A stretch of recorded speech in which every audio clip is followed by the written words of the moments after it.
Hello there. Welcome to another midweek meditation. I am Reverend Devin, and this is a weekly meditation that I do for my churches in Hyde Park, Bakersfield, and Jeffersonville, Vermont. This is also a meditation that I do for anybody who's joining in over YouTube and is looking to nurture a progressive faith. If you're looking for a second opinion on how we can build up a loving faith within our lives, I hope that you like and subscribe, and please feel free to share these videos with anybody you feel called to. Hello, brothers and sisters. We are in the second week of Lent, and today I would like to talk to you all about grace through faith. And so our reading today is from Romans, and let's get into our discussion. Our reading today comes from Romans chapter 4, verses 1 through 5 and 13 through 17. What then are we to say was gained by Abraham, our ancestor according to the flesh? For Abraham was justified by works. He has something to boast about, but not before God. For what does the scripture say? Abraham believed God, and it was reckoned to him as righteousness. Now to one who works, wages are not reckoned as a gift, but as something due. But to one who without works trusts him who justifies the ungodly, such faith is reckoned as righteousness. For the promise that he would inherit the world did not come to Abraham or to his descendants through the law, but through the righteousness of faith. If it is the adherents of the law who are to be the heirs, faith is null, and the promise is void. For the law brings wrath. But where there is no law, neither is there violation. For this reason, it depends on faith, in order that the promise may rest on grace, and be guaranteed to all God's descendants. Abraham's descendants, not only to the adherents of the law, but also to those who share the faith of Abraham. For he, Abraham, is the father of all of us. As it is written, I have made you the father of many nations, in the presence of the God in whom he believed, who gives life to the dead and calls into existence the things that do not exist. And these are the words of the Apostle Paul. So today, I'd like to talk about this idea of grace through faith, because a lot of us within the Christian tradition know about this particular passage. But I do think that it gets misinterpreted a lot. And there are times within the Bible where the Bible is speaking cryptically, and it's pretty easy to misunderstand what it is that's trying to be communicated. For instance, the book of Revelation is written in code because John of Patmos, the person that wrote it, didn't want Roman authorities to read his letters and decide to kill him. So there are certain passages in the Bible where people are being intentionally vague, and us not understanding what's going on makes total sense.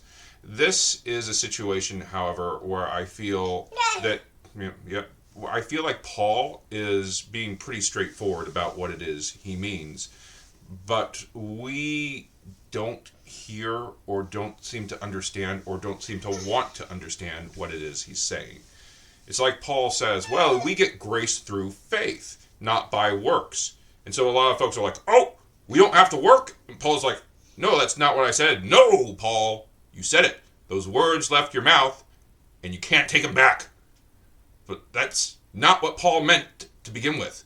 Paul is saying that works need to be inspired by our faith. And he uses the example of Abraham to really sort of show us the difference of works inspired by faith as opposed to works that are inspired by fear of the law or of a justice system coming to smash you. Abraham, for instance, received a promise from God.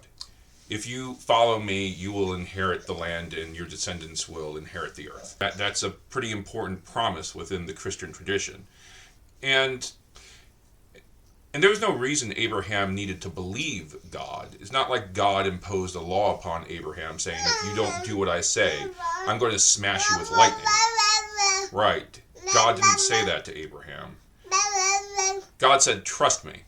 And Abraham trusted in God. And so the argument that Paul is making about faith and works is that if we're doing good works because we believe in God, that is the type of thing that will lead us to grace. That is the type of thing that will help us understand God better. But if we are just doing good works because we're afraid of retribution, if we're just doing good works because we want to be rewarded in the afterlife, then we don't have our priorities in order. Right. Our priorities should be wanting to do the good work of God and wanting to share God's love with others. And so, as we enter into this second week of Lent, I think we really do kind of need to examine the reasons why we do good works. Again, Lent is all about trying to bring out the good within our own lives, trying to refine our souls so that we can better communicate God's love with the world. And I think that it makes total sense for us to ask, well, why is it that we're doing that? Why is it that we want to make the world a better place? Do we want to make the world a better place just for ourselves, to make ourselves more comfortable, or to see ourselves as good people? Or do we want to make the world a better place because we truly do believe that if we put enough effort into this world, if we contribute enough love, eventually something will shift and the world will embrace the love of God? It's, I don't think, possible for Christians nowadays to really be able to do good works without having some sort of faith. Because there's just so much in the world that can discourage our faith. When I look at our struggle with climate change and the way in which, for instance, Kenya and Ethiopia and places in Eastern Africa are in perpetual drought because of the way in which, in part, we mistreat this planet. When I look at the way in which we are battling over microchips nowadays with China, and everybody's looking at Taiwan. When I look at the way in which Russia is invading Ukraine and how people are suffering there, it makes it very hard for me not to look back on history and be like, well, how has our love made a difference in the world? But I think that sort of thinking really misses the point of what Paul's saying here.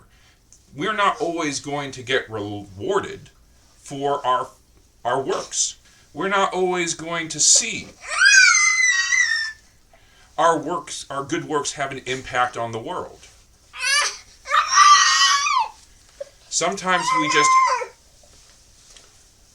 we just have to believe that the work that we do is helping, because God promises that it does.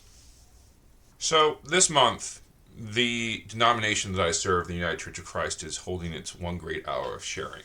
This is a special offering that the church does to help finance its global ministries. And I bring this up because I think that I, as a parish minister, have a tendency to promote local mission within our community over global mission.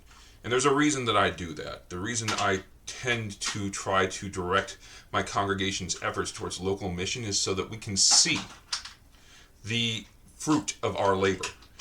And I think that does have an impact on getting people involved in the church and making people want to stay involved in the church. Because ultimately, people do have a lot of trouble with this idea of grace through faith. We want to see the rewards of our labor. We want to work and know that it's doing something. We want to work and know that we're getting something. And it doesn't always mean that we are going to get rewarded with cash or rewarded with praise. We just want to see the world become a better place. And the problem with global mission is very often we send our money to an organization, but we don't see the fruits of our labor. But those gifts are helping. Those gifts are helping people build wells in places where there's little water. They're helping people have medicine in places where there are pandemics and epidemics. It helps people get food and clothing in places where there are war. The one great hour of sharing and the UCC's global mission does have an impact around the world, but very often during the one great hour of sharing, I have to be like, well, what is it that the UCC is doing this year that is worth our money? Because people, they have a hard time giving if they don't see what it is they're doing. And I think that this ties into a reading that we're going to have from the gospel this week. And that gospel reading is John 3, verses 1 through 17. This is the story of Jesus and Nicodemus. Nicodemus says, well, what does it mean to be baptized into the faith? And Jesus says it's like being blown by the wind. And I think that that is a very appropriate image, metaphor of faith. Because faith often doesn't take us into directions that we know anything about, or if we know whether or not it's going to be effective. It's really, in a lot of ways, an adventure. Faith, in a lot of ways, is a gamble. A gamble on whether or not we trust God.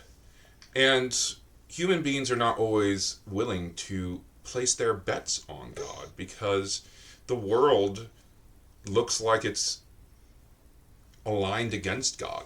And so I do support the UCC's One Great Hour of Sharing. I do support our global ministry, even if we don't always know exactly where it is that money is going or how it is helping the world. I do trust that the people who organize the UCC's global ministry are doing a lot.